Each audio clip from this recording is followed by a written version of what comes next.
here, that's going to be called the lower class limit. Your lower limit, that's the smallest value that can appear in the class. Those are going to be the ones that are over on the left. So each class has a lower class limit. So for your first class, your lower class limit is 0. For your second class, your lower class limit is 5. The next one's lower class limit is 10. So each class has a lower class limit. And if you look on the other side, it has an upper class limit as well. Those are just the ones on the right. And that's going to be the largest value that can appear in your class. Most of the time, we're going to focus on the lower class limits, and we're not really going to use the upper class limit to calculate anything. So we'll find them, we'll put them down, but when we're finding different things like the class width and the midpoint, we're only going to use the lower class limits. Which brings us to our last one right here. This is the class width. That's going to be the difference between consecutive lower class limits. And so with these types of problems, that's the type of question that's missed most often, is the class width. You don't want to do, so if this is my first class 0 to 4, you don't want to do 4 minus 0 to get a class width of 4. You actually want to take consecutive lower class limits, the 0 and the 5. You're only looking at the lower class limits and subtract them to get a class width of 5. Okay, so when we're calculating the class width, don't look at any of the upper class limits. Just look at the difference between these two. From 0 to 5 is 5.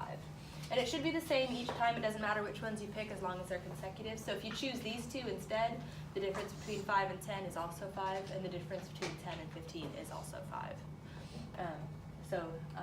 That's how you'll find the class width. Like I said, that's the one that's missed most often. Don't look at the upper class limits for that question. Only look at consecutive lower class limits. And that'll be a theme. We'll see that again in chapter 3 when we are finding the midpoints of these things. All right, so you will have some where they ask you, what is the lower class limit of this class? What's the upper class limit of this class? How many classes are there? What's the class width? Stuff like that. But they'll also have ones where you actually have to construct the classes yourself. And so what's nice with this one is that if you have just a set of raw data on your own and you're trying to find it, you've got a lot of different options for what you could do. But to make it easier for the computer to grade, they make it so everybody has the same classes. So they'll tell you what the lower class limit is for the first class, and they'll tell you the class width. You don't have to determine what those are.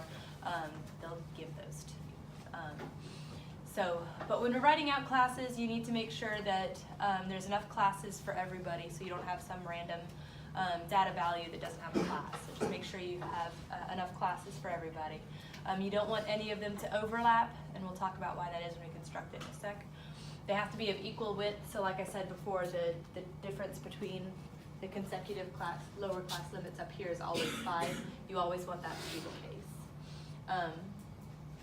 And then you don't want any gaps, so this wasn't an issue when we just had categories, but if you have a class where there aren't any observations, you still list out that class, and then the frequency is just going to be 0. So we'll do that. Hopefully we have an example of it later. Okay, you got to make sure all of those things are done. The way we can do that is by following these steps. This should be step 5. Sorry. All right. So starting off, the class width and the lower class limit for the first class, those will be given to you on your homework and on a test. And the homework, I think, usually sticks to nice class widths, and I definitely will for the test. So your class widths are going to be something like a 5 or a 10 or something that's pretty easy to calculate, and that makes it a little bit easier for you to put these classes into their category as well. All right, so once you have your lower class limit for the first class, you're going to go through and find all of your lower class limits first. You're not going to touch the upper class limits until you're done. So start with the first one. You're going to add your class width to get the next one. Add your class width again. Add your class width again until you get to the very bottom. You have everything covered. And once you have all of your lower class limits, then you can think about your upper class limits. But don't do that until you've gotten all of these taken care of. Right? So this is step 3. Adding the class width to the lower limit of the preceding class. Okay. So the upper class limits, you want to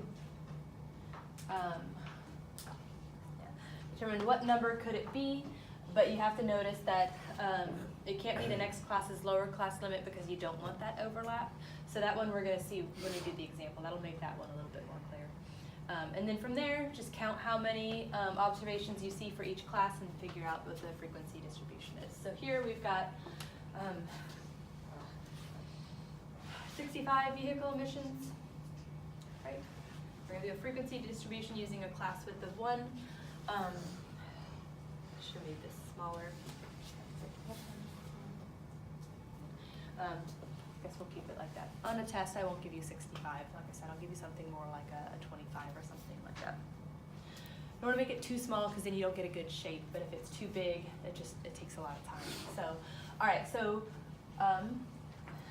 they say a class width of 1. I didn't specify what the lower class limit, but I should have, because on a test I will, and on the homework you will have it. So I should say here, use a lower class limit of 0 for the first class. That should be included in the instructions. That's not something you need to come up with on your own. It should be included in the instructions. I left it out, so I'm sorry about that. Okay, so my first class, my lower class limit is 0. So I'm going to come down here. It's on the next page, so don't worry about these for now. Right? I'm just going to write 0 as my lower class limit. Okay. And I'm not going to do any of my upper class limits just yet. I'm just going to focus on my lower class limit. So if I want to get the lower class limit for my next class, what would I do? Yeah, I'm going to add 1, which is my class width. So just there, I'm going to add 1. Add 1 for that. And then I'm just going to repeat the process. Add 1, add 1, add 1, add 1. I think I need one more. Yeah, I do need one more.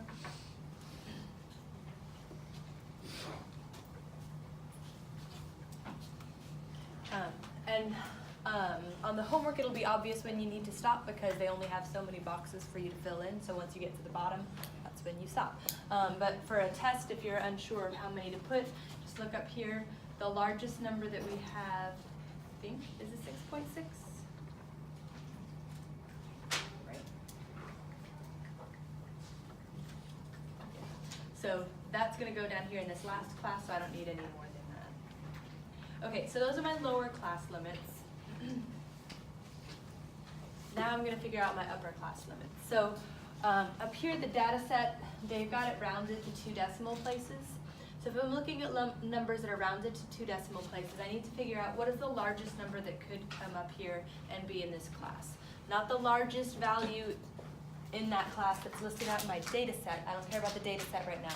Just potentially, what's the largest number I could have here that doesn't overlap with this one if I'm looking at 2 decimal places.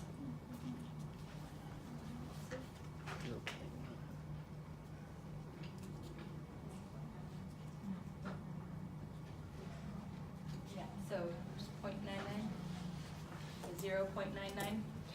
I don't want it to go all the way up to 1 because if I have a 1 here and a 1 here, if I have 1 in my data set, then it's not really clear if I should put it here or here. So these 2 numbers you don't want to be the same, you want them to be different. That way we don't have any overlap and it's not going to be confusing. So if I'm going to 2 decimal places, the next number below 1.00 is just going to be 0.99. And so that's the number I'll put there. How about for this one? I don't want it to overlap with the 2.00, so what's the largest number I could potentially have in that class? And then once you do that, it might be a little bit easier to see what your pattern is going to be. They're all going to end in 99s. So this is going to be 2.99, 3.99, 4.99, 99.